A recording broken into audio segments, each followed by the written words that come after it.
On today's show, my friend Glen Willis is back for more on the player capsule series. We'll talk about 3 young players, and this is part 1 of 2 coming up right now. You are Locked On Hawks, your daily Atlanta Hawks podcast. Part of the Locked On Podcast Network. Your team every day.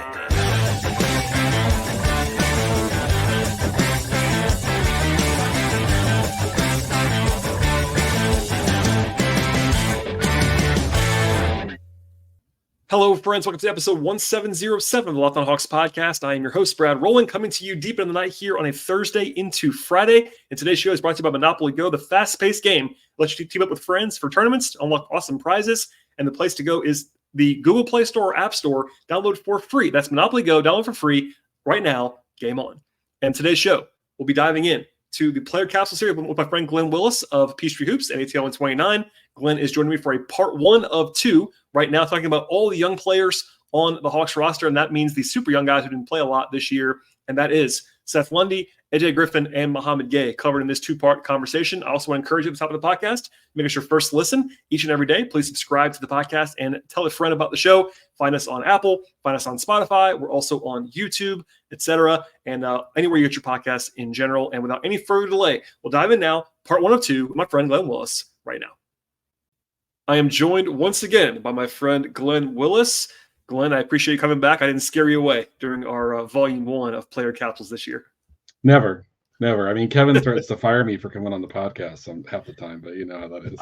I heard a reference to me on the most recent episode of ATL 129. It got real cold in there, really fast. We love you. It's all you know how like celebrities have like fake relationships and it's all posturing and it's all a publicity play. We love you. Kevin will shout this down and deny it publicly, but you plenty of love for you over ATL 29. Yeah, sneakily, there are only a few people during a Hawks season that I spend more time with than Kevin. It's just the way it works. Like, we sit by each other at games, and 43, 44 times a year for 6 hours a night, basically, from start to finish, and that's a lot of time together, side by side, plus everything else. So, anyway. That's not what we're here. And then we're there for Kevin when he's venting about when is practice actually going to happen. Like Kevin does not enjoy the scheduling quirks on occasion. But all right, well, Glen, we probably have a little bit of extra time on this episode because we're talking about 3 guys who are very interesting. That's our plan. 3 very interesting young players. But I have a stat to open things up. Those players I already sort of intro before I brought you in. But Seth Lundy, AJ Griffin, and Mo Gueye. 3 interesting guys for sure, young players that they've invested in. But at the NBA level, for a variety of reasons, the 3 of those guys combined to play more than 100 minutes fewer than Wes Matthews played by himself this year. So as far as like our usual form of player capsules, it's going to be a lot more projection with these 3 guys than it really ever usually is. Usually there's a lot more to talk about in terms of NBA action. Lundy in particular played a bunch of the G League. There is some minutes there to dive into. There's some stuff that we were able to see.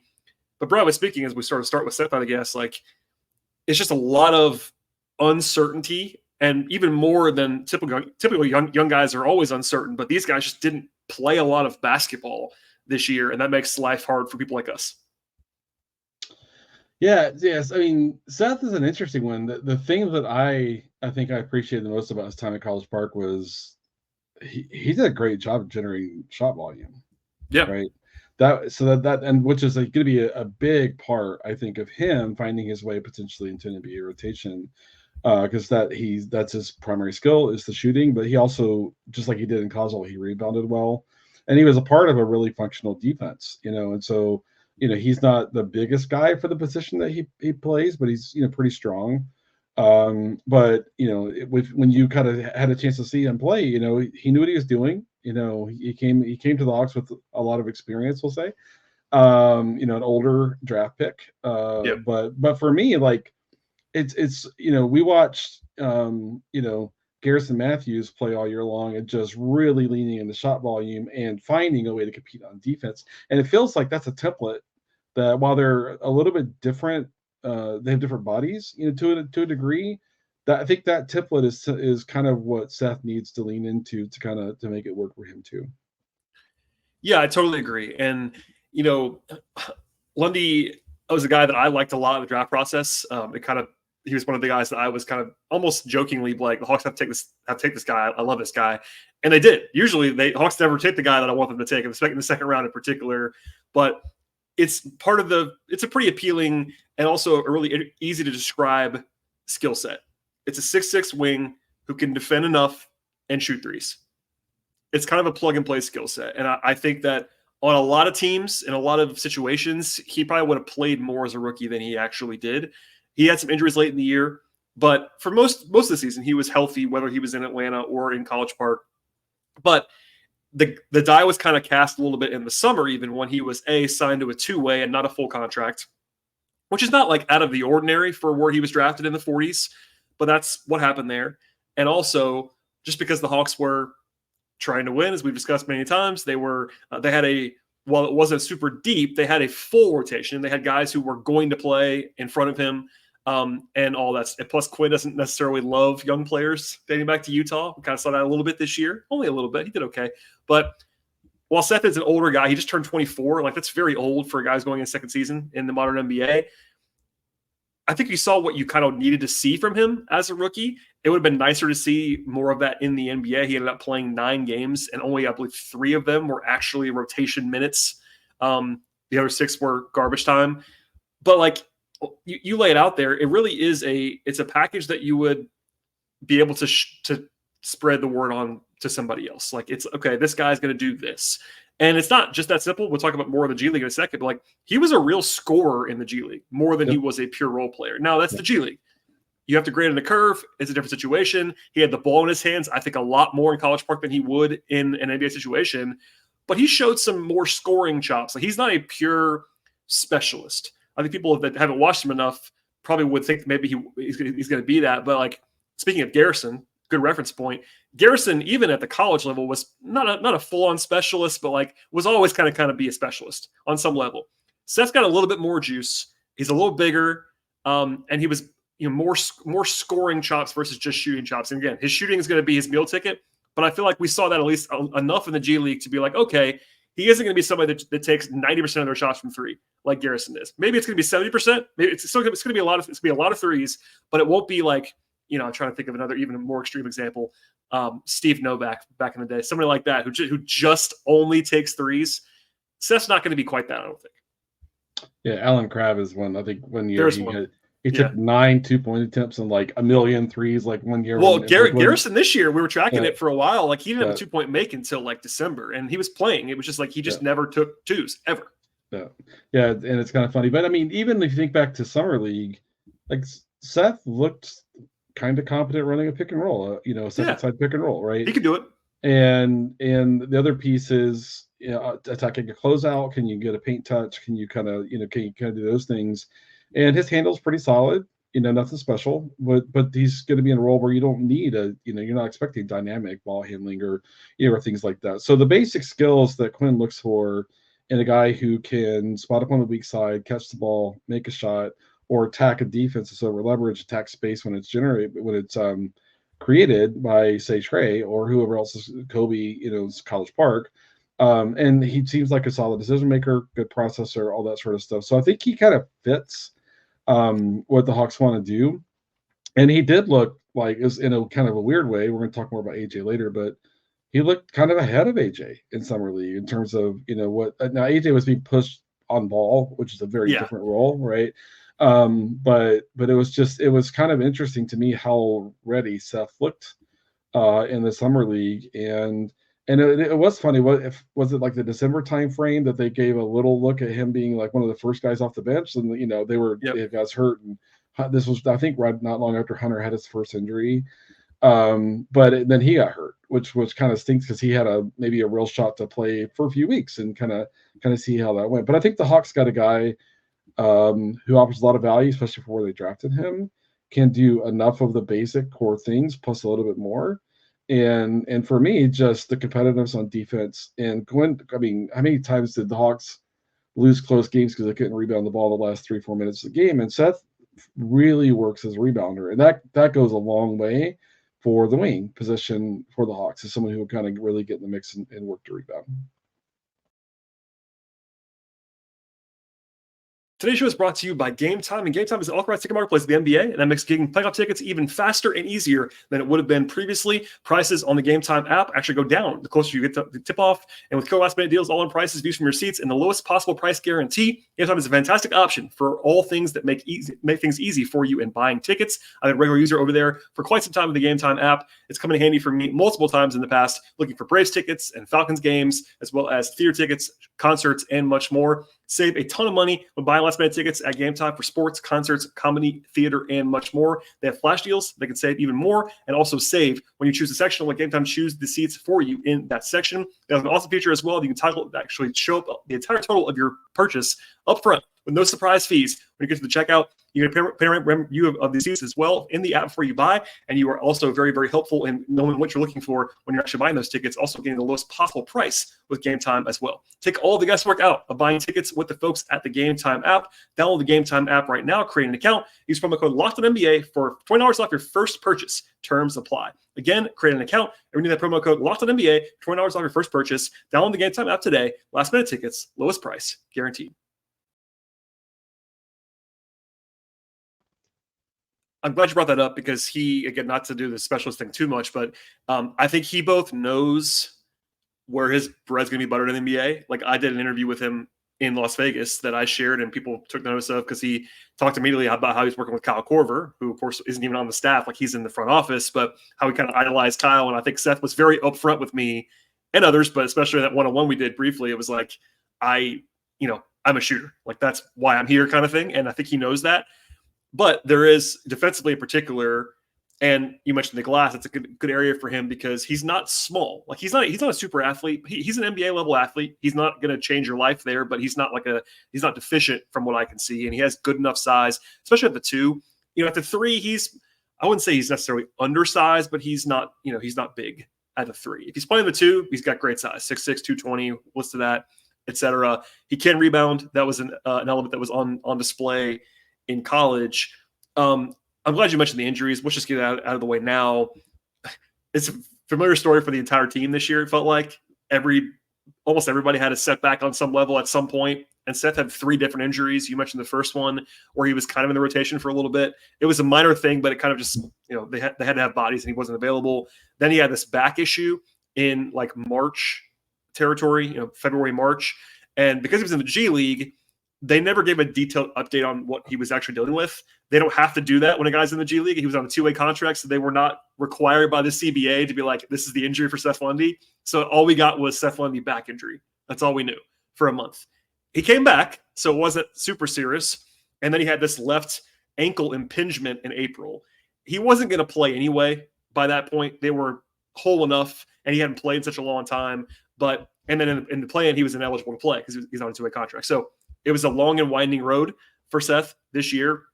But I do think that the billing of him being more NBA ready than a usual rookie was still true. Even if he didn't play a lot this year, it was because of other factors. And you talked about Summer League. We don't have to compare him to AJ a ton, but I think it was almost indicative of role where he came in. We cover this in July. We'll probably do it again in a minute when we talk about AJ, but like, they obviously did not use Summer League to have AJ be in his normal NBA role. That wasn't why he was there. Whereas Seth, it was like, hey, Seth, this is the role you're going to be in. You're going to be playing the wing, catch and shoot, maybe some second side stuff like you mentioned. And I think that they like him. They proactively drafted him. I'll just say this before I forget to. Technically, Seth's a free agent.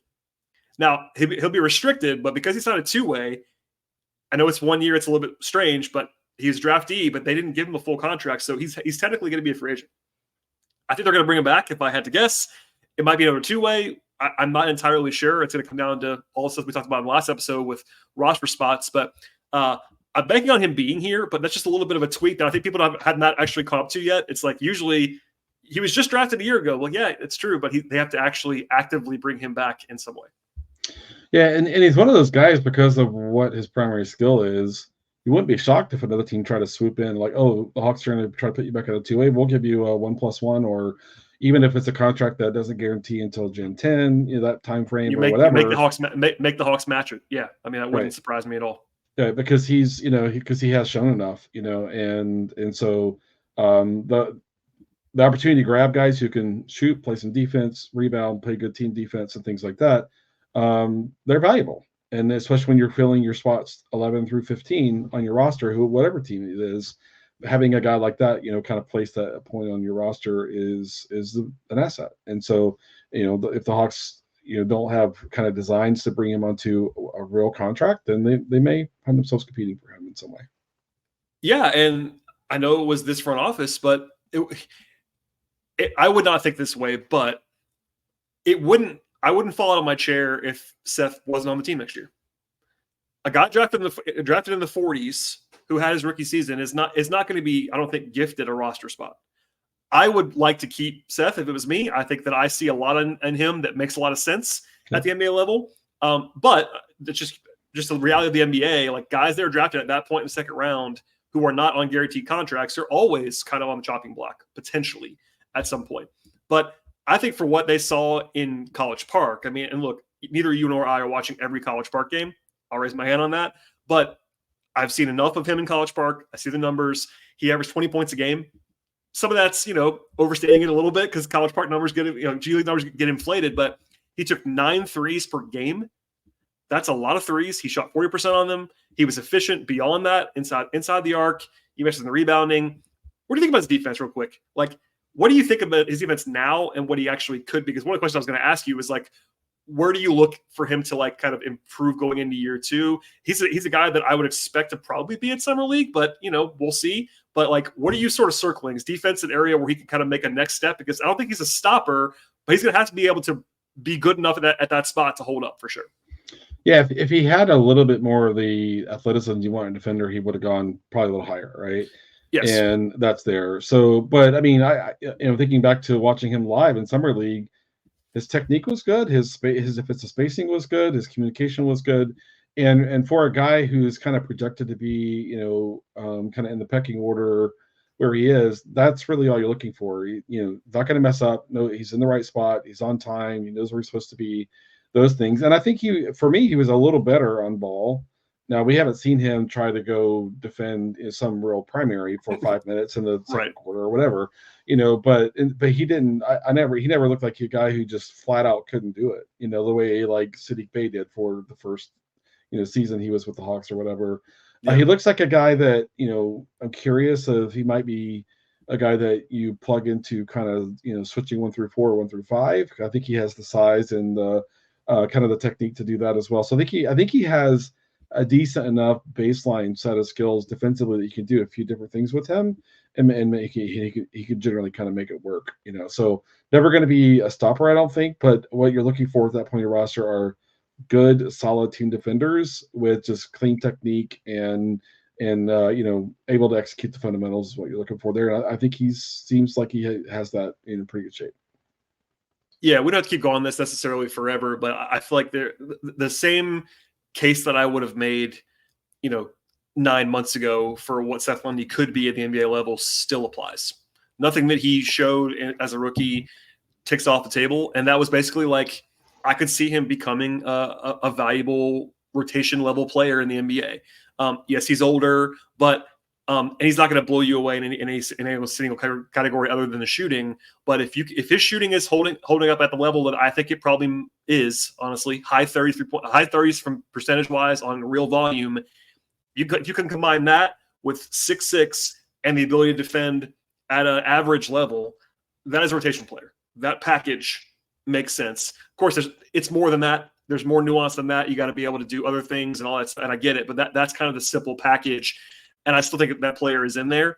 As far as like path to playing time next year, it all depends on who else is going to be on the roster in front of him, whether he's on a two-way contract. Again, there is value in having him on a two-way if you're the team and that you have that flexibility. But also, if his agency came to you and said, we'll give you a super team-friendly deal on a regular contract, that wouldn't be the worst thing in the world either. So AJ's a bigger investment. He was a first-round pick.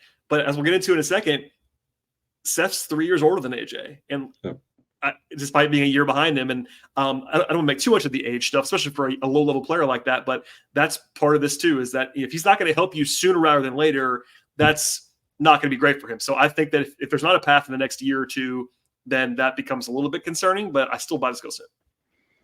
Yeah, it probably helps him mathematically a little bit that they have 1 first-round draft pick instead of 2. And no seconds. And no second unless they find a way as of right now. Right. Yeah, as of right now, they have Right. no seconds. So that does Yeah, help. so that probably helps him be a little bit more likely to kind of, land on a real contract. If they're trying to accommodate 2 first-round picks, then, anyone kind of in that area of the roster probably is fighting an uphill battle a little bit more.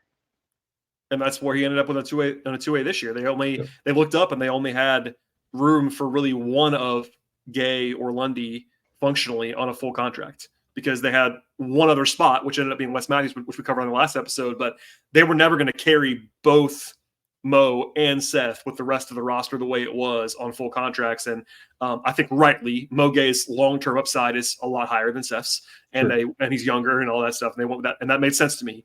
But we'll see what Seth looks like in the future.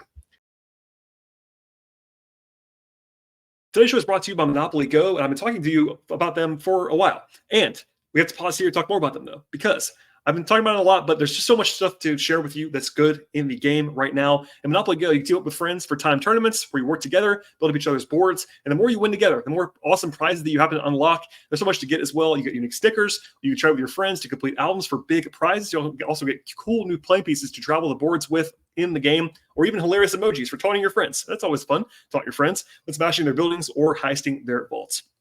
Plus, Monopoly Go feels new and exciting each and every day with constantly changing tournaments and challenges. A ton of that can also include their unique mini games like digging for treasures or a robot pachinko machine. There's also new timed events that help you win big, like massive multipliers for everything that you win or rent frenzies. There's also something fun to discover in Monopoly Go. Get off the bench right now and download the app right now at the Google Play Store or the App Store. Again, get off the bench right now, download the app. It's game on with Monopoly Go. Let's move now to AJ, who had an even more interesting season in some ways. He played, as a refresher, 72 games as a rookie, 1,400 minutes. He was top 15 in that rookie class in minutes, despite being on a good team. He was basically in rotation all year long. This year, he played 171 total minutes, which honestly, he has a little bit of injury stuff, which we'll probably talk about in a second. But if you told me that, Glenn, I would have thought he tore his ACL in October. If you told me that was his minute total for the season, I would have been like, all right, which season-ending injury did he have? And that he didn't actually. I mean, I guess he did have technically that ankle sprain cost him a lot of time, but he was in the rotation for the first 12-ish games of the year. His highest minute totals of the season were actually the 2 games at the very end of the year. It didn't matter, but the first 10 or 11 games, he was playing. He wasn't playing super well. Then he had the personal absence for about 2 weeks in December. We never got a full explanation for that. There's all kinds of theories. We don't have to talk about that now, but that happened. That's what we'll talk about today. That happened. AJ was away from the team. The team was very supportive of that, but he was away from basketball entirely, as in not even playing. He was not up to speed physically when he came back, from what I understand, and what was kind of messaged out there. And then he didn't play at all. After the deadline and the All-Star break, he went to the G League finally. After a long time of just doing absolutely nothing, basically. He played 6 games in the G League. He looked okay, shot 40% from 3, and then he had a ankle sprain that cost him like 6 weeks. So it was essentially a completely lost season for AJ Griffin. I hate using that framing. I try not to, because you learn things along the way, especially when you're 20 years old. Like, lost means that you didn't learn anything. I'm not saying that, but it was really about as blank canvas of a season as it possibly could have been for AJ. And I will raise my hand right now, Glenn. I don't really know what it means moving forward. So we'll start there. When he actually played, what did you make of it? Because I think everyone can kind of agree he wasn't very good. It was just the sample sizes were so small, and basically he didn't play a meaningful minute for the Hawks after about November 10th. Like, that was basically the end of his meaningful minutes for the year. Yeah, it's funny, in my notes here, I actually wrote lost season, like next day, right? So I can't see that, everybody. That's just what it is. I know. Yeah. So I mean, and it's unfortunate, and it's in some ways it was irritating to deal with on Twitter, because a lot of fans felt like they were owed an explanation for the personal absence, and the people treated like you and others like you weren't asking. Like, is there information available? We all asked. I can say this exactly. now, right? I know you know this, Glenn, but for everybody listening, I asked in every possible way I could have asked. Kevin did, Lauren did, right. Local news people did. if the team doesn't tell you, they're not going to tell you. AJ was asked by Lauren. He gave an answer. We did what we could do. I understand this is not New York where we're like standing there grilling people. I get it, but like I promise you, whether you saw it or not, I was asking everybody I could ask about AJ Griffin. Yeah, and some fans wanted like someone to just skewer the organization. I mean, my this is just me, but something like that personal going on. I don't think a player or an organization owes anyone anything. I think you can handle it in a helpful or unhelpful way, and we might all have different views on whether that was more helpful or unhelpful how it's handled. But we don't know. But we don't know what's going on, so it's kind of hard to judge that. But for me, I remember doing his capsule last year with you, and we talked about what a great rookie year. I mean, he had 2-game winners last year, right? At 19. Right, and go look at how many players in the league last year had 2-game winners. It's a short list. It's not a long list. Any season, the guys who have 2 or more game winners, and for me, I watched him in summer league try to play faster, and it did not go well. Right, he struggled. He played 2 games, if I recall correctly. Right, and it was kind of a struggle to have him play faster. And Quinn wants them to play faster. And I know we've talked about this before, but I just think his speed is kind of third gear. I think that's where he's comfortable, right? And so when you think about what Nate was running before the coaching change last season, it was a slower pace. Nate would talk about, we want to see if we get a good first quick look, and if not, we're going to pull it out and use the whole shot clock, right? Yep. And that pace and that style really seemed to fit what AJ prefers to do. AJ, we talked about like his ability to probe, his patience in the pick and roll, I thought was exceptional his rookie season. His ability to get to a confident floater, his ability to kind of wait for a defender to make a decision and make a pass. I mean, that was all, like, for how old he was as a rookie, was all, wild success in my view, kind of all those categories. And this year, it was none of that. Like, we saw none of that, right? And so for me, the simplest explanation, is that I just think he's not comfortable playing fast. And from a distance, you ask yourself, like, how close are they to solving that? Can he do that? Can he even do that comfortably and confidently? Or does he need to change the scenery to go somewhere else where that's not kind of the expectation? It's hard to know. I wish he would have played more at College Park so we could have seen along the way, like, is he actually progressing at playing faster or not? And there just wasn't enough sample there to really kind of assess whether the needle was getting moved or not in that area. But for me, it all comes down to, can he play at the pace that Quinn wants his team to play at? And there's not some personal criticism of his, if that's something that he's just not wired to do, or if that's just something that is far outside of his comfort zone. Players who are supportive players, and that's what AJ will probably be his whole career. I hope he goes on to have a wildly successful career. I'm rooting for him, right?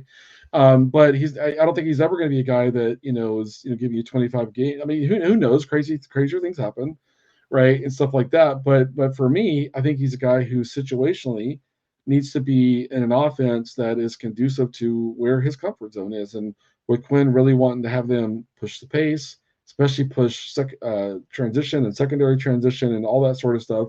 He just looked like he was not comfortable doing all that stuff to me. So that's my takeaway there.